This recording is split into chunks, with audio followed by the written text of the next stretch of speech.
বন্ধুরা, তোমাদের কাছে আজকের এমন একটা মন্দিরের ভিডিও নিয়ে এসেছি।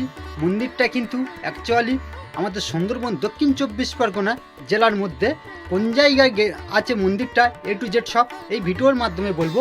মন্দিরে আশেপাশে গ্রামের নামও বলবো। এই মন্দিরে যেতে গেলে কোন পথ ধরে যেতে হবে সব কিছু আজকে এই ভিডিওর মাধ্যমে বলবো। আচ্ছা, ভিডিওটা যদি ভালো লাগে তোমার বন্ধুদের কাছে শেয়ার করবে। এখন তোমরা দেখা পাচ্ছ বাবা মন্দির আছে সুন্দরবন দক্ষিণ 24 পরগনা জেলার মধ্যে। গ্রামের নাম আড্ডি, থানা আমাদের হচ্ছে রায়দিঘি।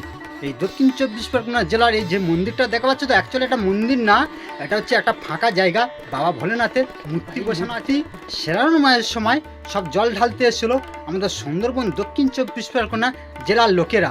তা আমার সনাতন ধর্মের লোকেরা যে হারে বাবা ভোলেনাথের শিব পুজো করে, এরা কিন্তু অনেকে দুর্নাম করে ঠিকই কথা, কিন্তু আমাদের সনাতন ধর্মের লোকেরা আশা করি কোনো দিন বাবা ভোলেনাথের নিয়ে খারাপ ব্যবহার করে না বা খারাপ ব্যবহার করতেও চায় না। কিন্তু আমাদের সনাতন ধর্মে কিছু ছেঁড়া লোক ছিল, তারা হচ্ছে অ্যাকচুয়ালি আমাদের সনাতন ধর্মটা ছোট করতে চেয়েছিল। কি কারণে? কিছু টাকা পয়সার লোভে। টাকা পয়সার লোভের জন্য অন্য ধর্মে যাচ্ছিলো, সেইভাবে ছোট করছিল। কিন্তু আমাদের সনাতন ধর্মের লোকেরা, যারা প্রকৃত সনাতন ধর্মের লোক, তারা কিন্তু আমাদের সনাতন ধর্মে ঠাকুর দেবতা কিভাবে মেনে চলে সব এ টু জেড এই ভিডিওর মাধ্যমে তোমরা বুঝতে পেরে যাচ্ছ।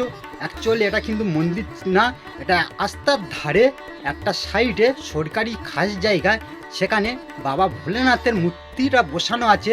এই শ্রাবণ মাসের সময় কত ভক্তরা এসে জল ঢালতে দেখা পাচ্ছে। তো আমাদের সুন্দরবন দক্ষিণ 24 পরগনা জেলার মধ্যে কিন্তু এটা একটা ফাঁকা জায়গা, খাস জায়গা, যেটা সরকারি ভেস্টের জায়গা বলা হয়।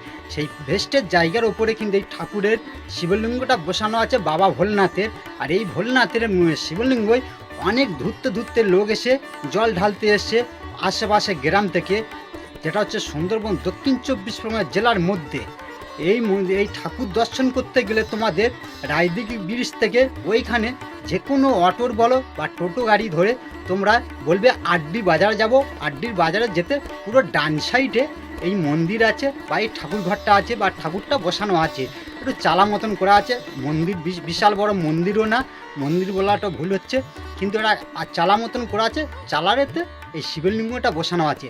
আশা করি তোমরা এই ভিডিওর মাধ্যমে সব কিছু বুঝতে পেরে গেছো।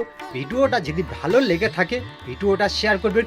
আর সুন্দরবন দক্ষিণ 24 পরগনা জেলার যে কোনো ভিডিও তোমরা যদি দেখতে চান, সৌমিত্র বাংলা টিভি ইউটিউব চ্যানেলের পাশে থাকবেন বা সৌমিত্র বাংলা টিভি ফেসবুক পেজে পাশে থাকবেন।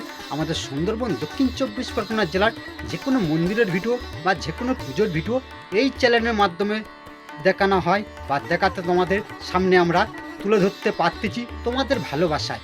তোমরা যে হারে আমাদের ভালোবাসা দিচ্ছ, এইভাবে ভালোবাসা দিয়ে যাবে। আমাদের সুন্দরবন দক্ষিণ 24 পরগনা জেলার মন্দিরের ভিডিও বা পুজোর ভিডিও তোমাদের সামনে তুলে ধরবো। নতুন মন্দিরের ভিডিও নিয়ে আসার চেষ্টা নেব।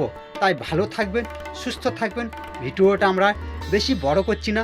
তা ভালো লেগে থাকলে ভিডিওটা শেয়ার করতে ভুলবে না।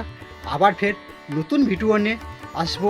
আশা করি তোমরা ভিডিওটা শেয়ার করবেন। আজকে আর নতুন ভিডিওটা এইখানটায় শেষ করতেছি। ভালো থাকবেন, সুস্থ থাকবেন।